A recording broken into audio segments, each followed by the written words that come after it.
ညာစနစ်နိုင်ကြော်ရင်ဒီเจ้าထဲကနေပြီးတော့တချို့ကကလေးတစ်ယောက်ရဲ့ရဲတဲ့နေကိုကြားဘူးတယ်လို့ပြောကြတယ်တချို့ကပတင်းပေါင်းနောက်မှာလူရေးတစ်ခုမြင်ခဲ့ရတယ်လို့ဆိုကြတယ်ဒါပေမဲ့ဒီຢာတွေကတကယ်ဖြစ်ခဲ့တာလားဒါမှမဟုတ်လူတွေရဲ့စိတ်ကူးရင်မှုတက်တက်လား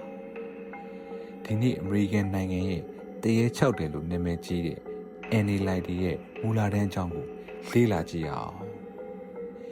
ဒီအကြောင်းကို1918ခုနှစ်မှာ Florida ပြည်နယ် Jacksonville မြို့မှာတည်ဆောက်ခဲ့ပါတယ်အဲ့ဒီချိန်ကကလေးတွေရဲ့ရေမောတန်းဆရာတွေရဲ့တင်ကြားတန်းတွေနဲ့အသက်ဝင်နေတဲ့ကျောင်းတစ်ကျောင်းဖြစ်ခဲ့ပါတယ်ဘသူမှဒီနေရာတနေ့မှာကြောက်စရာအကောင်းဆုံးနေရာတစ်ခုဖြစ်လာမယ်လို့မထင်ခဲ့ကြပါဘူး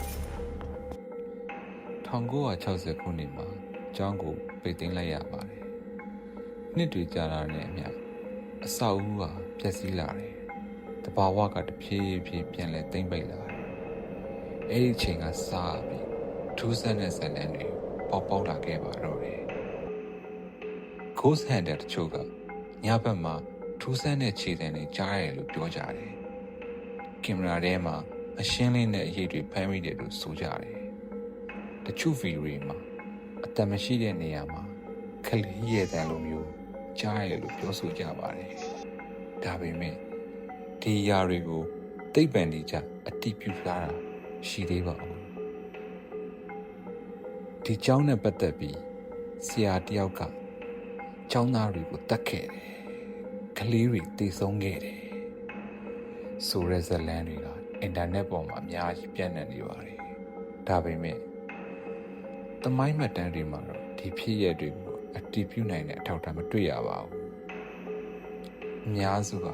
ကောလာဟာလာပုံမြင်နေလို့ပဲပြန့်နှံ့နေခဲ့ပါတော့တယ်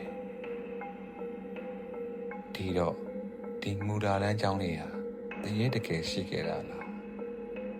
ဒါမှမဟုတ်နှစ်ပေါင်းများစွာစွန့်ပစ်ထားတဲ့အစာအုပ်တစ်ခုရဲ့တိတ်ဆိတ်မှုအမှောင်နဲ့လူတွေရဲ့စိတ်ကူးယဉ်မှုတွေကပဲဒီဇလန်းတွေကိုဖန်တီးခဲ့တာလားအဖြေကိုဘယ်သူမှတိကျမသိသေးပါဘူးဒါပေမဲ့ဒီနေ့အထိဒီမူလာတန်းကျောင်းလေးကအမေရိကန်နိုင်ငံရဲ့အကျော်ကြားဆုံးစွန့်ပစ်ကျောင်းတွေတဲကတစ်ခုအဖြစ်ရှိနေသေးပါ